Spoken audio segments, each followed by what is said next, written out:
Hi guys, I'm Darren Addison again from Torpedopot. I want to thank you for allowing me to share with you some of our videos. We hope you like it, and we hope that you're able to use it for you and your family. Forget my dress code here. It's a Saturday and I'm thinking about going out with my wife. Actually, she invited me out to a family picnic, so it's my little dress down. I apologize, I don't mean it. Those things should be fully clothed, but just chilling out. But okay, so this is it. Today we're going to talk about the watering system in the Torpedopot, because there are three areas that we need to focus on. One is the water entering the Torpedopot. Then we need to find out the water as it passes through inside the Torpedopot, and then what happens to the water when it expels itself from the Torpedopot. So this is what we're looking at. So entry, what it does when it enters into the Torpedopot, and how it expels itself. Normally, what I would also like to focus on, what I would normally focus on is what effect does the water have on the plants. But I'm going to save that for another video, because that has its own parts.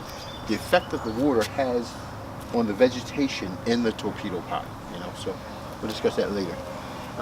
With that being said, water enters through to the Torpedopot, through the Torpedopot, from the hose in the back here. We have a flexible hose in which you're able to attach into the pot, plug it into the pot, to cause water to come through this small flexible hose, which can be buried underground. You can have it above ground. The hose has bacteria in it, so it won't build up the bacteria and fungus on the exterior of the hose. So you won't have that problem in the Torpedopot. The plumbing used for the inside the Torpedopot is modern plumbing. I mean, you can actually drink from the Torpedopot. The Torpedopot's not the problem. It's the hose that you attach to it. So you have to make sure that after you attach the hose, there's no leaks or no holes in it, that it's not being cut or seared. You don't want anything there in it. But once you have that situated, coming from this, then you should be good. You can drink from it. You can do whatever you want to do. So water enters into the Torpedopot from the back line of the back, and then it goes into the lower pot and the torpedo. There are two knobs on the Torpedopot. Let me see if I can turn it over here for you. One is the upper knob, which controls the pot itself, and then the lower knob, which controls the torpedo. Now, when water enters into your torpedo, you have two options for watering. You could turn on the lower knob and just water area here, or you can use the top knob to water everything else. It will water the top torpedo and it will water the plants at the bottom. You can do that. Or you can cut on the bottom knob if you want to get things started faster and get firmly planted into your planter. Then use the bottom pot, where you actually can put whatever you like to put inside of the pot there, and it'll take reasonably fast. But yeah, so water enters in. You have two ways of controlling it out. Some of our other pots, which you don't see here, which I guess I should have set up, but we'll set up later, has a spout. So all you have to do is turn the spout to allow water to come out.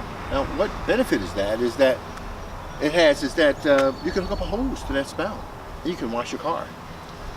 Or if you didn't want to hook up a hose, you can pull it out and just sprinkle it, water your dog, or you can just wash the plant down.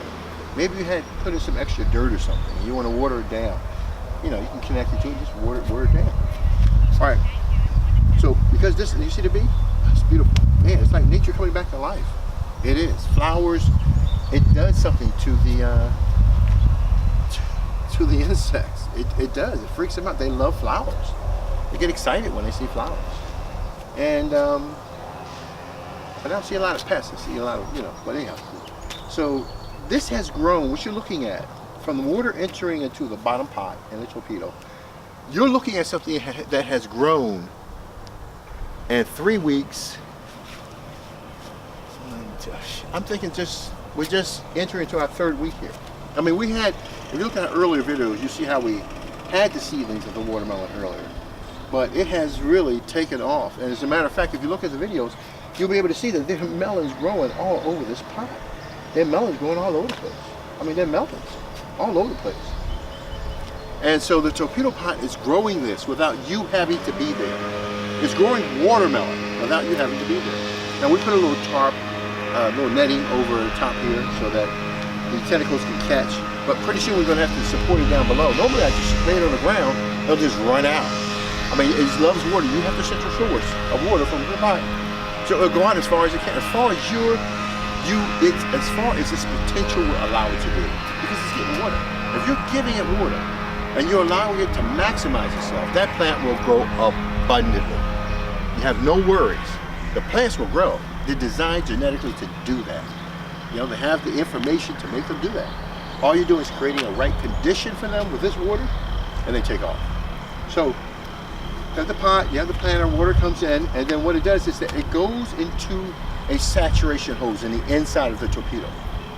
The purpose of the saturation hose, and it's broken up based upon the length of the torpedo, to strategically give your plant water when it needs it. Remember now, you have a long saturation hose going up here. And a saturation hose, the pressure changes as you go up. So the saturation hose has to be able to release itself strategically inside the pot in order to make your plants happy. And I do mean all your plants. And so the saturation hose is designed for that. So you have the saturation hose and water comes up. It reaches a threshold minimum. All right, so to release itself, it may take, I would say about 10 PSI before it releases itself. 10 PSI, it'll just kick itself right on off. And then it'll continue to just saturate. And from then, the water coming in, you can either put a timer to cut it off or cut on at 12, 3, and 7, or let the water come through. And like this watermelon here, it's constantly running.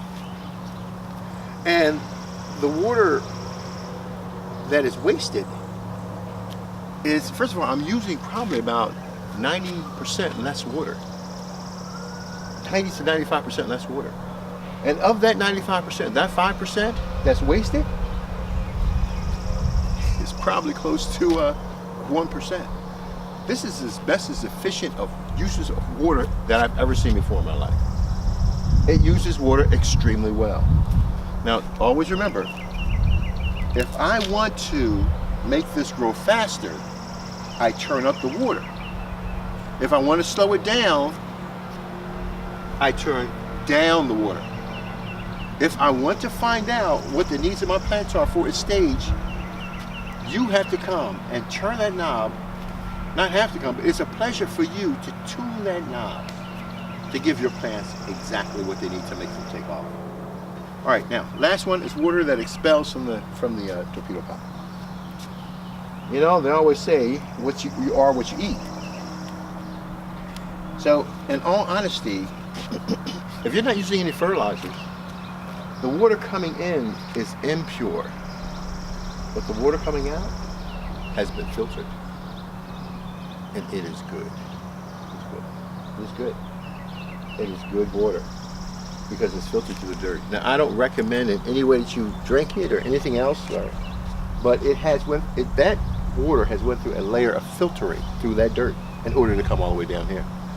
A layer of filtering, and it did it over a period of time. So what I normally do is put a plant underneath there, and the plant just takes off and thrives. So it's like a double usage type thing, you know? Put a small torpedo pot or a long torpedo pot underneath it, and I get 2 plants for the price of one. One that needs a lot of water, and one may not need a lot of water. So, you know, that's one. So water comes out, and the system works, and it's perfect.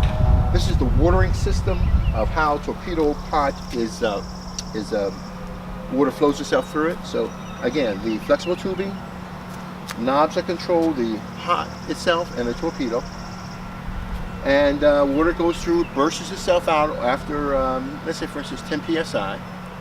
Because remember, I can't give you an exact, I know when it bursts itself out, but I don't want you to because everybody's water pressure is different. So I should say the water pressure that we measured this under was 35 psi. Yeah, about 35 psi, yeah. 30 psi. So most houses, I don't know, I think they're between what, 70 to 30, I'm not sure, but it's good to check up on the code to make sure that's correct. But with that water coming into here, you can do anything you want to do. Anything you want to do. Listen, I want to thank you for your time. If you have any questions, email me at Daryl@torpedopot.com. Daryl@torpedopot.com. And you know what? I'm here to serve you. So you let me know and I'll get down to the bottom of it. I appreciate your time. Bye-bye.